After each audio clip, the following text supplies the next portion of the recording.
what is haram police? I've been hearing this term a lot. I've noticed people who utilize this term are those who want to do haram openly and proudly, which go against Islamic teaching. Because the Messenger of Allah sallallahu alayhi wasallam said, "Kullu ummati mu'afa illa al-mujahirun." All my ummah will be overlooked or pardoned, except those who do haram openly, promote it. So yes, some people, they like to follow people's mistakes and try to expose people, which is haram because Allah will expose you in your own room when you start looking for people's mistakes and people's sins. However, if you yourself start doing haram openly and glorifying it and glamorizing it, then don't expect the Muslims to be quiet about it. Yes, there is a way to give advice, but what I've noticed, some people, instead of accepting the advice, what they start doing, hiding behind this term, are you haram police? Allah told us in the Quran, كنتم خير أمة أخرجت للناس تأمرون بالمعروف وتنهون عن المنكر. You are the best nation that brought out the people. Why? Because you enjoy good and forbid the evil.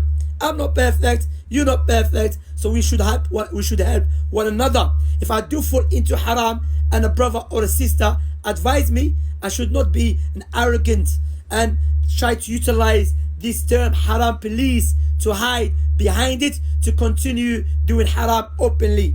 Yes, like I mentioned, there's a way to give advice, like in a nice way, in a good way, but sometimes likewise from the wisdom to be tough and harsh, because sometimes, as Ibn Taymiyyah mentioned, some dirt, in order for you to remove it from your hand or from part of your body, you have to utilize power and strength. That doesn't mean you hate your own hand. If I have a dirt in my hand and I'm going to utilize some strength and power to remove the dirt, doesn't mean I hate my own hand. So sometimes when the brothers and sisters utilize harshness in advising, they believe that is the best way to do it.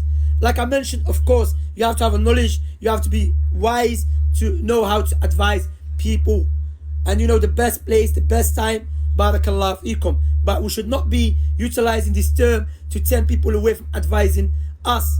Like I mentioned, this is a sign of arrogance, and Allah hates the mutakabbirin. May Allah protect us from our own evil selves and our arrogance, and may Allah make us humble, and may Allah subhanahu wa ta'ala forgive us, and be aware, my dear brothers and sisters, from committing the sins, then promoting the sins, because you don't want to die and leave the sins behind you while people are watching it and you get in the evil deeds. May Allah protect us all, and may Allah forgive us, and may Allah give us a good end, and may Allah subhanahu wa ta'ala aid our brothers and sisters in Palestine, and may Allah destroy the enemies. Allahumma ameen.